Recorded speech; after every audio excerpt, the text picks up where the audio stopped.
Hey guys, it's Drac, and it's time for another Versus series. Now, I immediately knew when I saw this blaster that I'd be making this video. What I didn't know is that it was going to be so very, very close. So this is a stock Slingfire, which admittedly does have one of LordDraconical leather wraps on it. I didn't want to take that off for the purpose of the video, so I'm going to discount it. Underneath this leather wrap is an uncomfortable plastic wrap, so we're going to have to keep that in mind. This is, of course, the Buzzbee Sentinel. Now, the Slingfire has been shipped with a variety of different clipazines, but for all intents and purposes, I'm going to discount that the Buzzbee clip comes with 2 extra darts, because while I think that the 2 extra dart clip is much better, I think that it's a slightly lower quality of clip in terms of its overall construction. So I'm not going to say that I would rather have a 6 clip, but I would definitely rather have an in-strike magazine of any variety, and I don't think that that's what we're comparing here. So as far as the blasters go, blasters are both kind of lever action priming,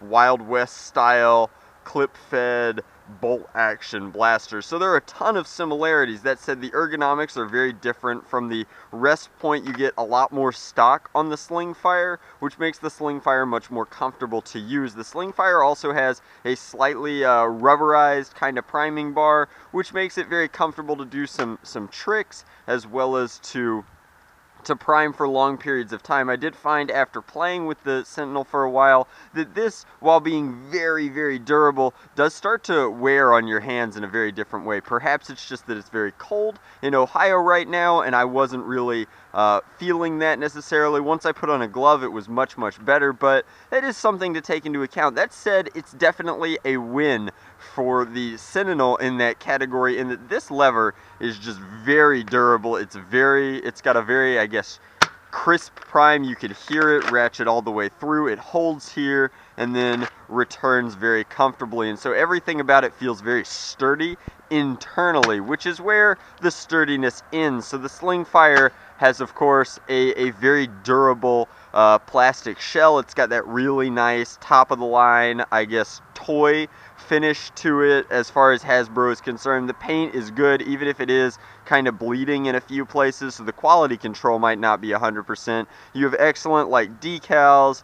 The lettering is very nice, whereas the Sentinel really has 4 colors of plastic on it, giant chunks of cheap plastic. It comes apart in various places, and it has a sticker, whereas like the Nerf gun feels like a much nicer product. That said, you pay for that with the Slingfire. It is a much more expensive blaster. It's been on various sales, but definitely a pricier model of toy blaster. Now, it does have some features that the Sentinel doesn't, in that it has a jam door, I think, which is cool, and it has an ambidextrous magazine release, which are both nice features. But the Sentinel, while it has a very kind of awkward magazine release, it is a crisp one.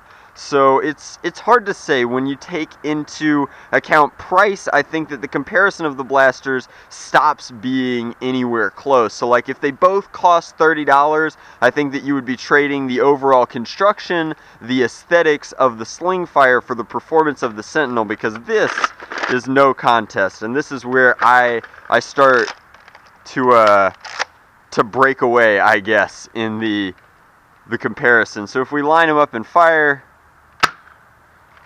that speaks for itself. Here, I'll do it again. The Slingfire's prime just isn't as crisp, which is kind of weird. It's got that lash joint in its clutch, which makes it a little bit awkward at points, because sometimes you will half prime it. I have yet to have a single like misprime with the Sentinel, but I mean, performance over everything. Like, that was not even a great shot for the Sentinel, and it still was about 10 feet further than the Slingfire, whereas on average, there we go again, the Sentinel has been performing about 20 feet better than the Slingfire. So you're trying to line them up. Yeah, just impossible to beat that. So if I had to choose, and this is new, I never thought I'd be saying it, but if I had to choose between the direct comparison from the Buzzbee model and the Hasbro model, I would definitely, or the Buzzbee and the Nerf, or the what have you versus. Anyhow, I would definitely choose the Sentinel, which is strange because I joked about it in my review, but I said performance over everything. It primes smoother, it's got more durable internals, and it's just got the range and overall power behind it that I would come to really want from something like this. And it's I want to say like super elite performance as opposed to subpar elite performance, and I think that that's really great that the competition has chosen a performance margin that really matters to like my demographic of competitive nerfer. And so I'm excited to see what Busby comes out with that's similar to the Sentinel, because it's clear that they're willing to compete on that point, and they're not willing to fight on price, and they're not willing to fight on aesthetic. And so that really like benefits the modder in particular, as well as the consumer, because the consumer can now get more blaster for under half the price. And I think that that's really saying something. So as far as this versus series video goes, you have the Slingfire versus the Busby Sentinel in the war of, I guess, the lever action shotgun style kind of blasters, and I'm giving it to the Sentinel. If you disagree with me, please provide your reasoning in the comment section below, and if you do, I'd like to know that as well. I do really like the Slingfire. It is a very fun blaster, and I'm certainly not discounting it for that factor.